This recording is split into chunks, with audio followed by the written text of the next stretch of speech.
Okay, let's go.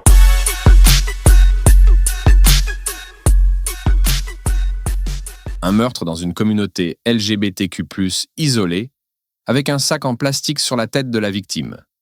Ce n'est pas le genre d'affaire qu'on s'attend à trouver dans un paisible domaine québécois. Pourtant, c'est exactement ce qui vient de se produire au domaine, un refuge devenu scène de crime.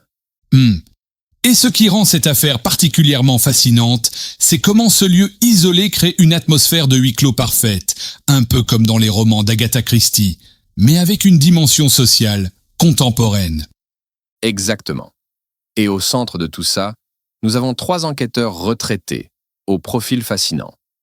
Marc Leblois, un ancien détective qui découvre tardivement sa vie gay, Henri, un médecin légiste raffiné amateur d'opéra, et Lionel, un critique littéraire, qui analyse les comportements comme des textes. La victime elle-même est un personnage complexe, non?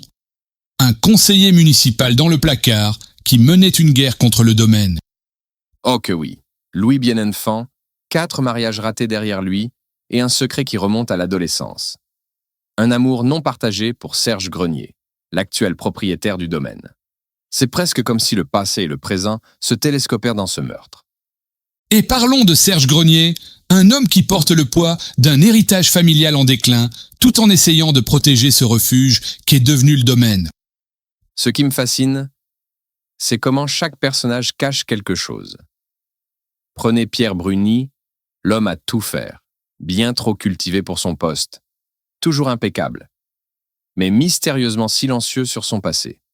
Ou Francis Poirier, ce barman glacial qui semble plus préoccupé par ses routines que par un meurtre à sa porte. Et n'oublions pas la chef de police, Natacha Simard, avec son humour noir et sa position délicate. Enquêter sur une communauté dont elle est proche. La découverte du corps est une scène particulièrement révélatrice. Greg Smart, surnommé « la folle de Chaillot », pousse ce cri théâtral qui résonne dans la forêt, pendant que son jeune amant Gino sort immédiatement son téléphone pour photographier la scène. 2 générations, 2 réactions complètement différentes face à la mort. Comment expliquez-vous l'arrivée si rapide de la police sur les lieux? Dans un endroit aussi isolé, ça semble suspect, non? Ah, c'est là une des nombreuses questions troublantes. Tout comme la présence de ce suspect mystérieux arrêté dans les bois. Ça semble trop parfait, trop facile. Les vrais secrets doivent être enfouis bien plus profondément dans l'histoire du domaine.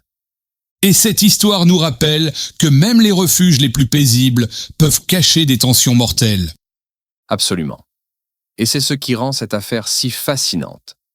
Chaque détail compte, du tatouage discret d'Henri à la vapoteuse élégante qu'il utilise, des livres rares de Lionel à la bibliothèque méticuleusement organisée de Marc. Même l'architecture du domaine, avec ses cabanes isolées et son auberge centrale, joue un rôle dans ce drame.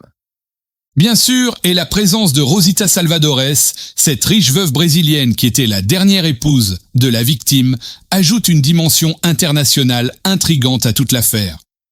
Ce qui me frappe le plus, c'est comment cette histoire transcende le simple mystère policier. C'est un portrait saisissant des différentes générations LGBTQ+, des luttes pour l'acceptation et des sacrifices qu'on fait pour protéger ce qu'on aime. Le meurtre n'est que la partie visible de l'iceberg.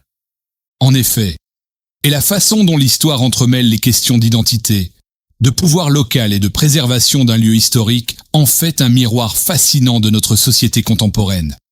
Et maintenant, la vraie question est de savoir comment nos 3 enquêteurs, chacun avec sa méthode unique, vont démêler cet écheveau de secrets, de mensonges et de vieilles rancunes.